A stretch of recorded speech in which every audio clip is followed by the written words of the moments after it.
मैं हूं सुदेश। चलिए आज के ताजे खबरों को जानते हैं।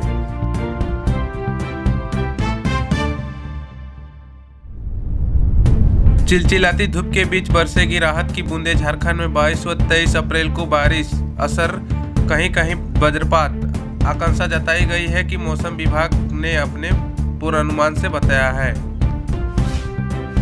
झारखंड में विपक्ष की महारैली के लिए पूरे देश से कई राजनीतिक नेता रांची आए हुए थे। दिल्ली के रामलीला मैदान में आयोजित रैली के बाद यह इंडिया गठबंधन की दूसरी महारैली थी, जिसमें इंडिया की महारैली में हो गया हंगामा।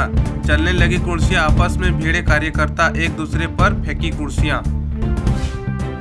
जमशेदपुर निर्वाचन क्षेत्र में स्थानीय स्तर चुनाव की अधिसूचना जारी होने के साथ ही नामांकन पत्र की बिक्री एवं नामांकन करने की प्रक्रिया प्रारंभ हो जाएगी। लोकसभा चुनाव 2024 की प्रक्रिया जारी है। 7 चरणों में हो रहा यह चुनाव 44 दिनों तक चलेगी। देश के चुनाव इतिहास में यह दूसरा मौका है जब लोकसभा चुनाव इतनी लंबी अवधि तक चलेगी। दुमका के रेलवे स्टेशन पर बने कोयला के रेक से परेशान रसिकपुर और आसपास के ग्रामीण ने रविवार को भारतीय जनता पार्टी की प्रत्याशी सीता सोरेन से की मुलाकात।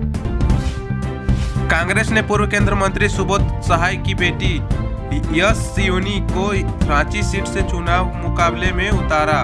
पार्टी ने घोषणा की गोड्डा से दीपिका पांडे सिंह की जगह अब प्रदीप यादव को उम्मीदवार बनाया गया। झारखंड में मैट्रिक के परिणाम आने के बाद अब इंटर में नामांकन की रेस शुरू हो जाएगी, क्योंकि झारखंड एकेडमिक काउंसिल ने कॉलेज में इंटर की सीटें लगभग 30% कम कर दी है। झारखंड में मैट्रिक का परिणाम आने के बाद अब इंटर में नामांकन की रेस शुरू हो जाएगी, क्योंकि झारखंड एकेडमिक काउंसिल ने कॉलेजों में इंटर की सीटें लगभग 30% कम कर दी है। पहले कॉलेजों में प्रति सहायक 512 सीटें पर नामांकन होती थी, लेकिन अब सिर्फ 384 का ही हो पाएगा नामांकन। कर्नाटका में नगर निगम के कांग्रेस पार्षद निरंजन हिरामेत की बेटी नेहा हिरामेत की 18 अप्रैल को चाकू मारकर हत्या कर दी गई। आरोपी फयाज ने पूछताछ के दौरान उसने दावा किया कि दोनों के बीच प्रेम संबंध थे, लेकिन नेहा कुछ दिनों से उसे नजरअंदाज कर रही थी। झारखंड एकेडमिक काउंसिल की ओर से मैट्रिक का परिणाम जारी होने के साथ इंटरमीडिएट प्रथम वर्ष दाखिले की दौड़ प्रारंभ हो जाएगी। नामांकन के लिए शहर के कॉलेज द्वारा मई के अंतिम सप्ताह में आवेदन पत्र वितरण की तिथि घोषित कर दी जाएगी।